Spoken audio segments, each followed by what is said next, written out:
In the 2023, who is in charge of the AIX program, please? I am po, Madam Chair. Yeah, is it possible for you to come up here because there are a few questions? Yeah, kung sino in charge, pwedeng pumunta rito. Okay, your 2023 accomplishment report states that food assistance was the biggest assistance provided, almost 29%, almost one-third.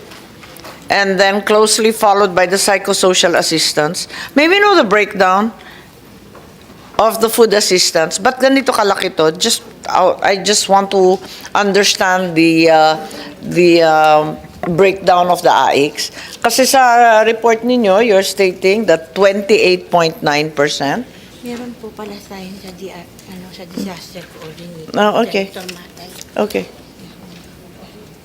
Yes? Yes, Director Morata. Yeah, Madam Chair. Karamihan ba yan sa disaster? Yes kasi- po, somehow related.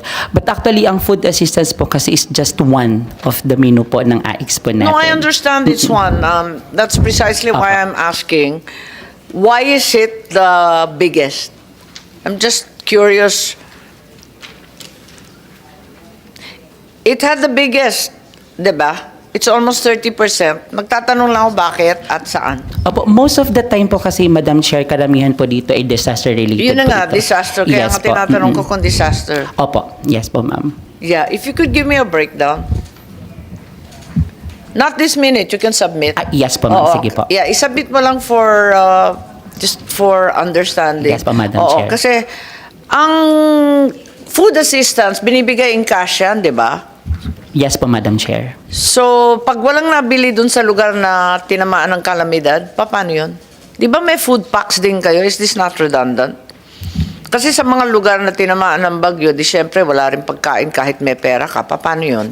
Usually po, ang food packs po is an initial intervention na binibigay po natin on the And then onset. this is what follows after. Opo, yes po, Madam Chair. Okay. So, this food assistance is closely followed by psychosocial assistance that you reported at 28.8%. What do you refer to as psychosocial assistance? Majority of the Ito ba yung namatayan? Actually, it's more of the counseling sessions, referral services na binibigay po ng mga social workers natin. That is on top of the menu na binibigay po ng AIX. No, Kinikater, I think Opo. with the food assistance, it's very clear, ano? But with the psychosocial, what exactly occurs? What do you give? Actually, it's not a tangible services. It's more of the counseling sessions, referral to other So services. the 28.8%, you quantified it. So you're saying that you can't quantify it, but you quantified it as part of your accomplishment report. Yes po. Paano nyo binilang yung 28.8%?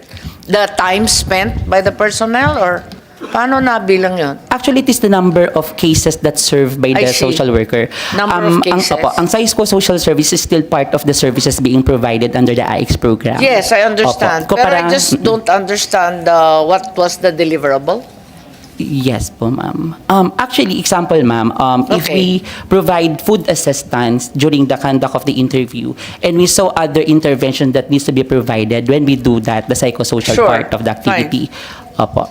Like example, we refer them to other agencies for other intervention or if there's But a need this is for a very shelter. large amount for referrals. It's 28.8%. It's almost as big as food assistance.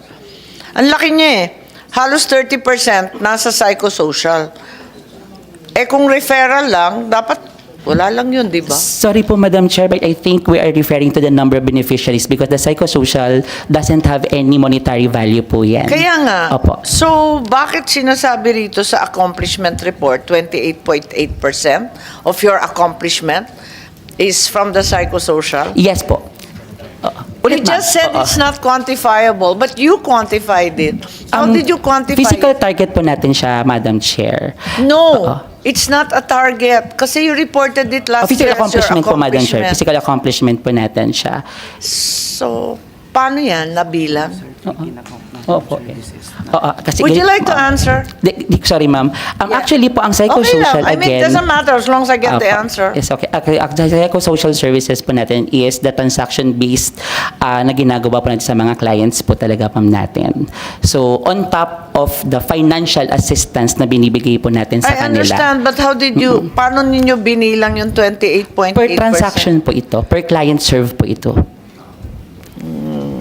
Per number of clients served? Opo. But not all naman po kasi Sure nabibigyan ka? agad Kasi natin. ang laki nito, hindi, nagtataka lang ako, bakit halos katumbas ng food yung psychosocial? Samantalang yung psychosocial, wala namang halagayan. Bakit naging pareho ng food?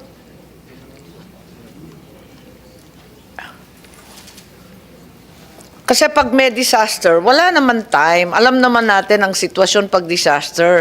Ang DSWD, di ba, lulusong kayo sa bagyo, walang tulog, walang liguan, walang uwian, 3-4 na gabihan. Tapos, wala naman kayong time na mag-psychosocial services. Kaya ako nagtataka rito, ba't laki-laki? Actually, ma'am, it can be a duplicated headcount po.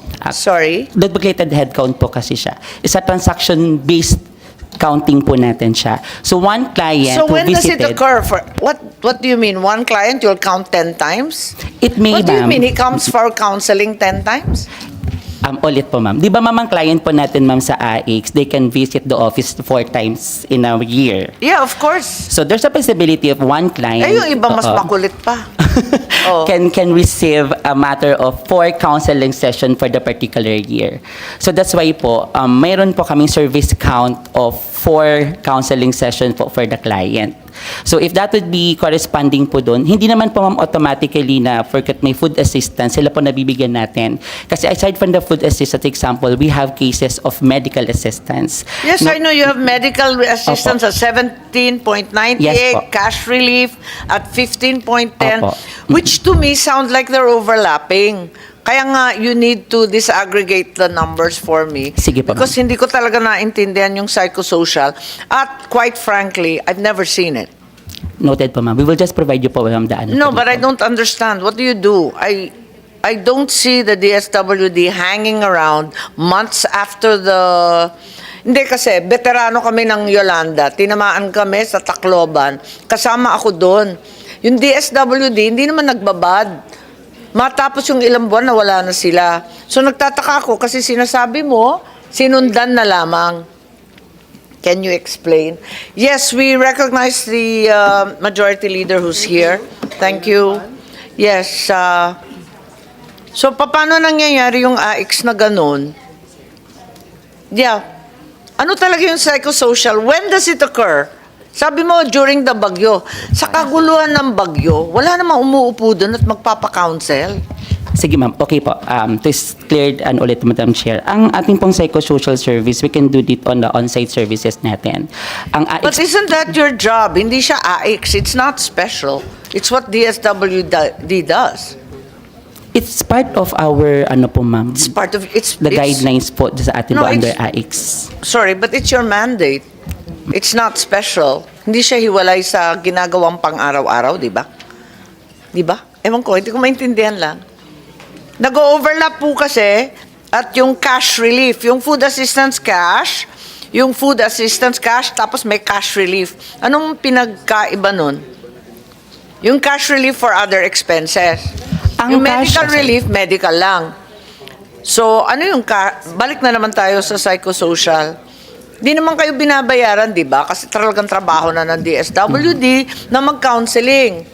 Apo. Oh, so paano nabilang yon? Nalilito lang ako kasi kasasabi mo lang non-quantifiable. Apo. Not only is it one non-quantifiable, it's part of the regular run-of-the-mill work of a social worker, as I understand it. So can you explain? Sorry po, Madam Chair. Ang cash relief po, ang definition po natin dyan is we provide Yun nga, services. other expenses, Okay, other self-explanatory. expenses. I'm Opo. still back to the psychosocial. Social. Hindi ko magets eh. Oo. Sa amin po Kasi kasi... bahagi naman yan ng mandato ninyo. Bakit nakabukod siya? At hindi naman siya binabayaran. At hindi talaga siya AX. Wala, nagtataka lang ako. Kasi halos katumbas ng pagkain. Opo. Bakit? Sa MC, sa amin po kasing internal guidelines po, Madam Chair, tatlo po kasi ang assistant na nakakover under AIX program po natin. We do have the financial services, which is ito po yung mga medical food assistance. And then we also have the non-food items or the material assistance na binibigay natin. Yun na nga, lahat yan, assistance. Opo. And- Lahat yan, cash, di ba? Opo. Cash yung food, cash yung educational, medical, cash pa rin yung cash assistance. Yes po. Psychosocial, hindi naman kayo binabayaran. Bakit bahagi pa rin ng kwenta? Kasi po, part po siya ng supposed to be services na ino-offer ng under So, AIX saan guidelines po pupunta yung natin. pera? Wala po talaga siyang kaakibat, ma'am, na cash. Wala Yung mga siyang pera? Yes po, ma'am. Rine-report lang ninyo Yes as po. part of your accomplishment. Yes but po, ma'am. walang output. Ay, walang pera. May output pero walang pera. Sige, can you do this na lang? Bigyan mo ako ng halimbawa or something or some detalye nitong kuan. Yung food assistance, may I ask na lang for a breakdown kahit per bagyo or per timeline or per lugar? And yung psychosocial, I'd really appreciate some more detail. Maraming salamat po mga ka-blessings.